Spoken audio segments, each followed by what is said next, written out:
Hari ini kita akan membahas tentang unsur-unsur cerita fiksi atau hal-hal apa saja sih yang membentuk dan mempengaruhi suatu cerita agar menjadi bahan bacaan yang menarik untuk dibaca.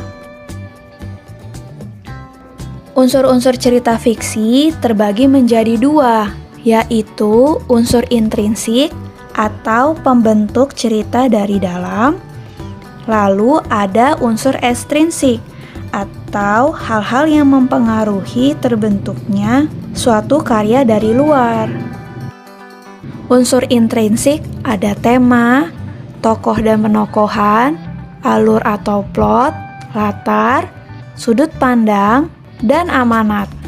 Sementara unsur ekstrinsik ada latar belakang pengarang, latar belakang masyarakat, dan nilai-nilai pada cerita. Kita masuk ke unsur intrinsik. Tema, yaitu dasar cerita yang menjadi pembahasan utama dalam pembuatan sebuah cerita.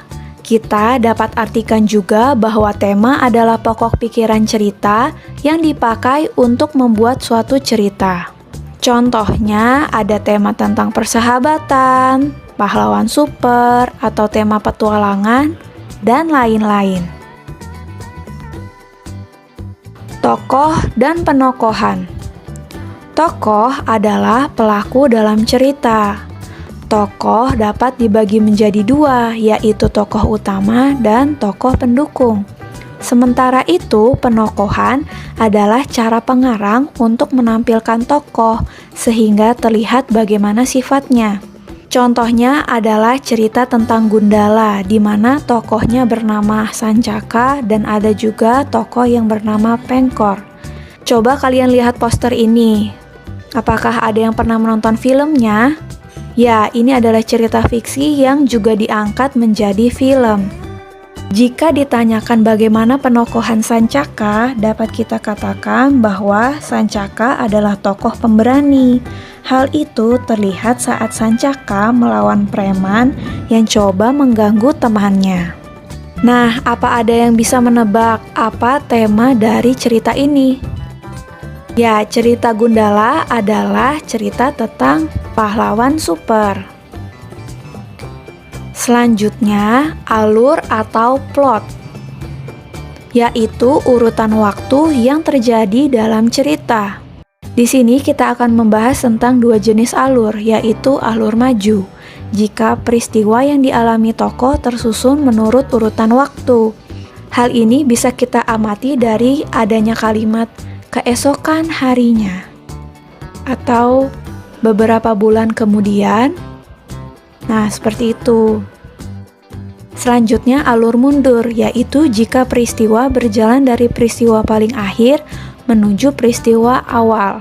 Nah, secara singkatnya kita bisa bilang kalau alur mundur ini untuk menceritakan kenangan atau cerita yang sudah lampau. Selanjutnya sudut pandang, yaitu cara pandang pengarang untuk menyajikan tokoh, menyajikan tindakan tokoh, latar, dan menyajikan berbagai peristiwa lainnya. Sudut pandang yang akan kita pelajari ada dua, yaitu sudut pandang orang pertama. Sudut pandang orang pertama biasanya menggunakan kata ganti aku, saya, atau kami. Selanjutnya sudut pandang orang ketiga, biasanya menggunakan kata dia, ia, mereka, atau juga bisa menyebutkan nama tokohnya. Kata ganti ini digunakan untuk menceritakan tokoh utama dalam sebuah cerita. Amanat.